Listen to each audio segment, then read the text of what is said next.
ඉරිසියා නෑ උඹ? ඒ කොහොමද කියලා ඇහුවා. රජතුමනි මට පෙර ජීවිත පේනවා කිව්වා. මං කලින් ජීවිතේ රජ කෙනෙක් වෙලා ඉඳලා මම බිසවට ගොඩාක් පෙරේත වුණා. ඉරිසියා කළා වෙන පිරිමින්ට. බිසවට කාටවත් පිරිමියෙකුට ලං වෙන්න කතා කරන්නවත් දුන්නේ නැහැ. ස්ත්‍රී පෙරේතකම. එච්චර ආදරය කළා. එච්චර ආදරය කරලා මම යුද්ධයකට යන්න ඕන යොදුන් 32ක් දුර. මම බිසවට කිව්වා මගේ රත්තරන් මම ඔබට ආදරෙයි. මගේ බිසවුන් වහන්සේ මං යන තැන විස්තර ඔයාට කියලා එවන්නම් කියලා. දවසක් ගිහිල්ලා යොදුනකින් පණිවිඩයක් එවනවා රාජපුරුෂයෙක් අත. මම හොඳින් ඉන්නවා ඔයා හොඳින් නේද කියලා. අර හැතිරි අර පණිවිඩේ ගේන එකත් එක්ක බුදිනවා.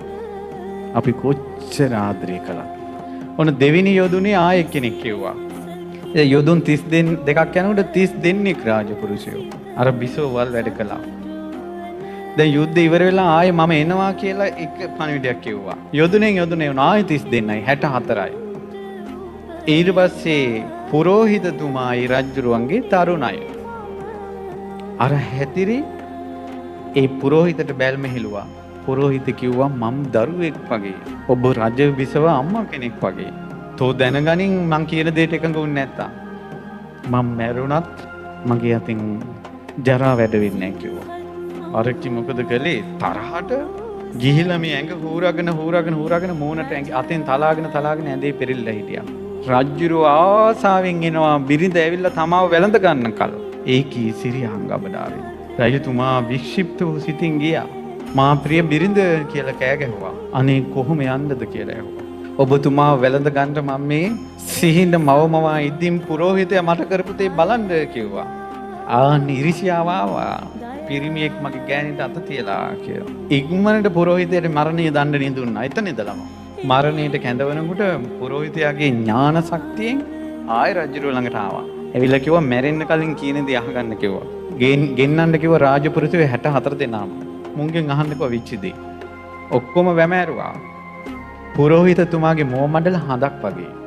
ඒ පුරෝහිතතුමා බෝධිසත්වයෝ පින්වන්තයි. වචනෙන් ලෝකෙ දමනය වෙනවා.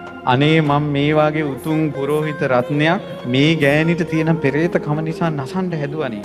ගෑනුන්ට තියෙන පෙරේතකම නම් එපා කියලා තිත්ත වුණා.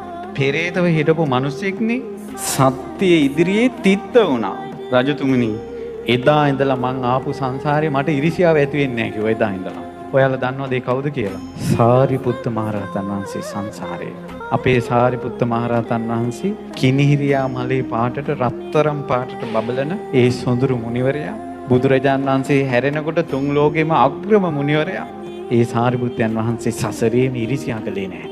ඉරිසියා කරන්නේ නැහැ කියන එක සුළු දෙයක්ද දෙයනේ. ඉරිසියාවක් එන්නේ නැහැ කියන එක.